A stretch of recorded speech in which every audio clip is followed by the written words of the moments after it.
안녕하세요, 가치현입니다. 7월 19일 수요일 국내 시장이 마감되었습니다. 자, 제가 홋카이도 여행을 다녀와서 모처럼 5일 만에 영상을 올리게 되었어요.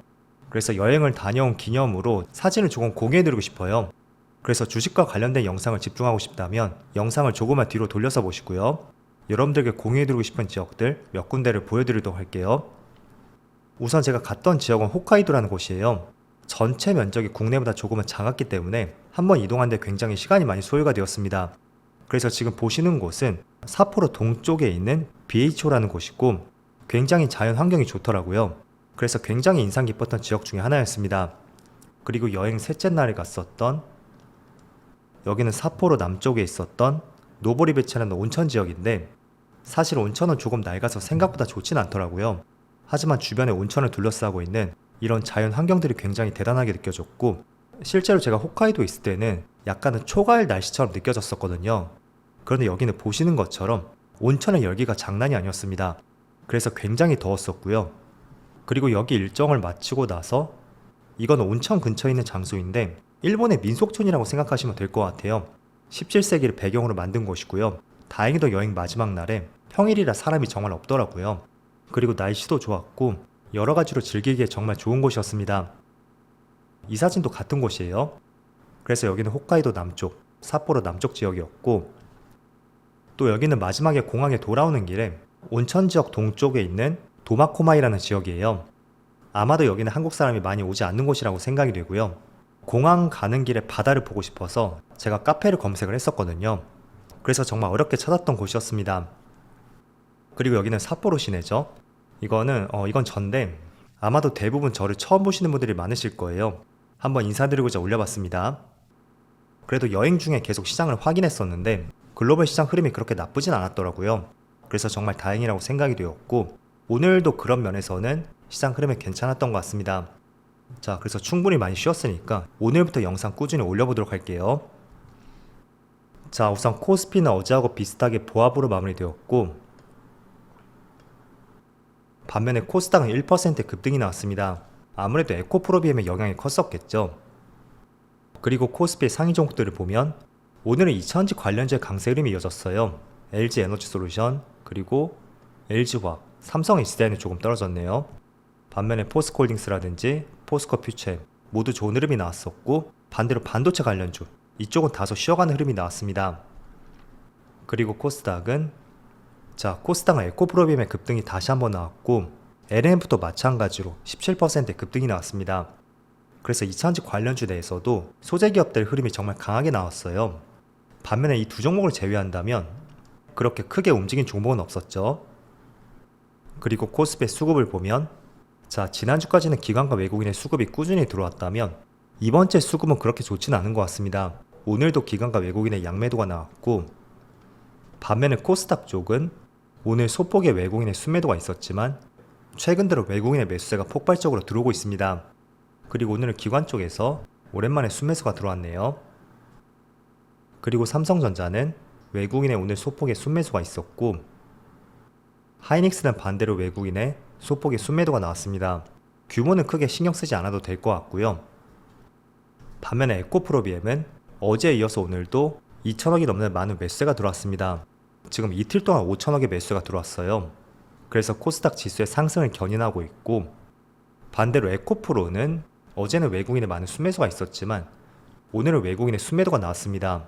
그래도 크게 밀리지 않고 보합권에서 유지가 되었죠. 자, 이어서 주체별 매매 동향에 대해서 살펴보도록 하겠습니다. 7월 19일 외국인이 가장 많이 매수한 종목은 에코프로비엠, 포스코퓨처엠, 삼성전자, 현대차, LG전자. 오늘은 2차전지 양극재 기업들을 많이 매수했고요.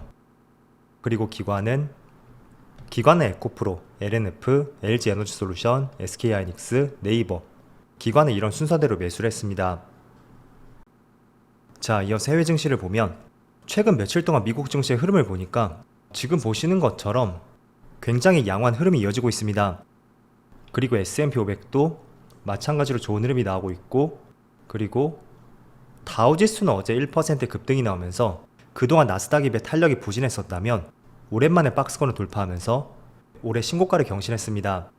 그리고 반도체 지수도 마찬가지고요. 그래서 제가 이틀 동안에 촬영을 하지 못했지만 지난주 금요일을 비롯해서 이번 주 초반까지 미국 증시에 굉장히 견조한 흐름이 이어지고 있고 국내 증시도 괜찮은 흐름이 이어지고 있어요. 그리고 니케이는 한 차례 조정이 있었지만 지난주 말부터 다시 또 반등하는 모습이 나오고 있고 대만도 오늘은 살짝 부진하지만 그래도 지난주부터는 굉장히 좋은 흐름이 나오고 있죠.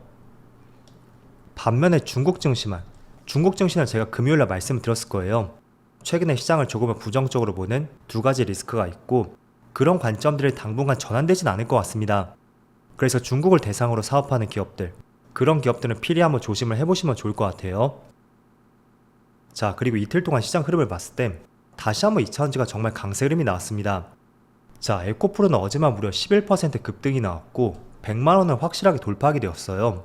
솔직히 저는 이 종목이 30만원 이상을 넘었을 때 그 당시부터 단기간 너무 강한 상승이 나오지 않았나 그런 생각을 했었고요. 여러분들에게도 그런 생각을 전달해 드렸을 거예요. 하지만 제 생각이 완전히 틀렸듯이 어제 110만원을 돌파했더라고요.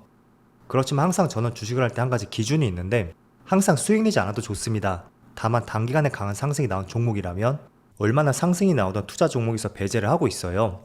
그래서 여러분들도 항상 투자를 할 때 스스로의 기준을 한번 세워보시고요. 아무리 그 종목의 기준을 벗어나서 2배, 3배 그 이상을 간다고 해도 너무 거기에 큰 의미를 부여하지 말자 그렇게 말씀드리겠습니다. 그래서 시장은 어떤 순간이든 간에 그 시장을 주도하는 업종은 늘 나오는 것 같습니다. 특히 올해 상반기를 놓고 보면 정말 에코프로가 그런 종목 중에 하나였고 올 초에는 10만원대였다면 지금은 10배 가까이 상승이 나왔죠. 그리고 두 번째가 의료용 AI 관련주, 바로 루닛이죠. 이 종목도 올 초에는 3만원이 되지 않았었거든요. 그런데 지금 5배 이상의 상승이 나왔고 오늘마저도 빨간불이 들어오고 있습니다. 자, 하지만 여러분들이 항상 투자를 할 때는 모든 종목에서 수익을 낼 수 없고 가장 1등주만은 매수할 수는 없어요. 그래서 항상 기준을 세우시고 그 기준을 벗어났을 때는 아쉬워하지 말자고 말씀을 드릴게요. 물론 아쉬움이 모두 없을 수는 없겠지만 일단은 크게 아쉬움을 갖는다는 것은 저는 개인적으로 기준이 없기 때문에 그때 샀을 걸, 더 들고 있을 걸 그런 생각들을 할 수밖에 없다고 생각이 돼요. 때문에 내 종목이 조금 느리더라도 방향이 맞다면 그 방향성을 계속 유지하자 이렇게 말씀드릴게요. 자, 그래서 오늘 전체적인 시장 흐름을 보면 반도체는 조금은 쉬어가는 흐름이 나오는 것 같습니다. 다만 2차전지 관련주는 오늘도 굉장히 좋은 흐름이 나오고 있고 또 2차전지 안에서도 특히 소재 쪽, 양극재 기업들이 정말 강세 흐름이 나오고 있어요. 참 희한한 게 2차전지는 많은 구성 요소가 있잖아요. 그런데 유독 히토류 관련주라든지 양극재 이쪽만 두드러진 상승이 나오고 있고 반대로 음극재라든지 또 동박 기업들 그쪽은 별다른 반응이 계속 나오진 않고 있습니다. 그래서 이런 흐름들은 정말 아쉽다고 생각이 되지만 그럼에도 불구하고 큰 틀에서 봤을 때는 2차전지는 계속 우상향할 수밖에 없거든요. 그래서 그런 관점들을 계속 말씀을 드리는 이유는 이런 기사들 계속해서 시장에 노출이 될 것이고 그리고 잊을만 하면 계속 기사가 나올 거예요. 일단 테슬라에서 오늘 이슈가 있었죠. 독일 공장을 2배 증설 추진하고 있고 연간 생산량을 100만 대로 키우겠다는 하나의 발표가 나왔습니다.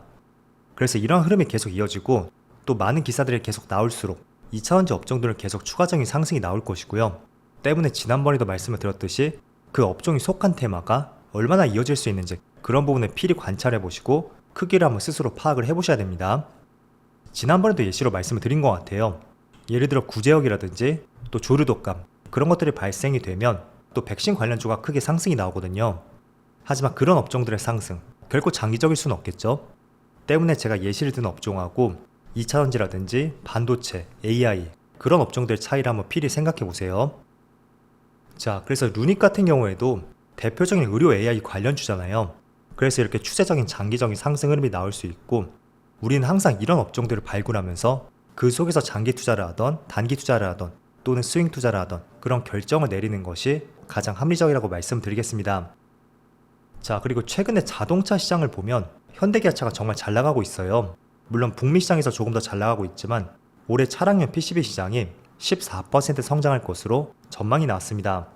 물론 자동차를 제외한 전체 PCB 시장은 올해는 5% 역성장할 것으로 전망을 하고 있어요. 물론 올해 초는 시장이 좋지 않았던 만큼 그런 부분이 조금은 상쇄작용을 했겠지만 어쨌든 차량용 시장의 성장 전망하고 또 하반기에 반도체 업황 회복 이런 것들을 고려해봤을 때는 PC부터 올 하반기부터 내년까지 저는 굉장히 유망한 업종이라고 생각이 되고요.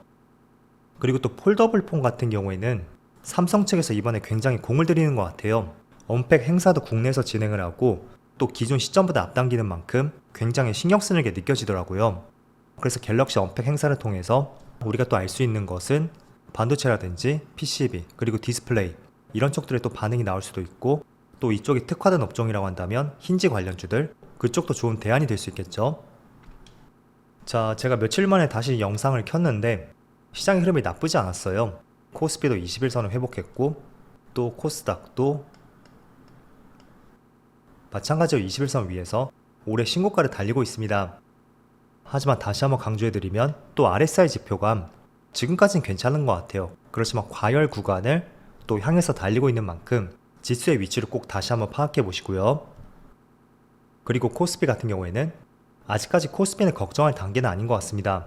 그래서 오히려 코스피가 조금 더 고평가해서 자유로운 위치라고 저는 생각이 되고요. 물론 어찌됐던 간에 지금 현재 시장 흐름은 나쁘지 않고 그렇다고 특별히 고평가 위치도 아닌 것 같습니다. 그래서 다음 주 FMCA까지 조금 더 긍정적인 시각을 유지해 보시고요. 어쨌든 더운 날씨에 정말 수고 많으셨고요. 저는 내일 영상에서 다시 찾아뵙도록 하겠습니다. 즐거운 저녁 되세요. 감사합니다.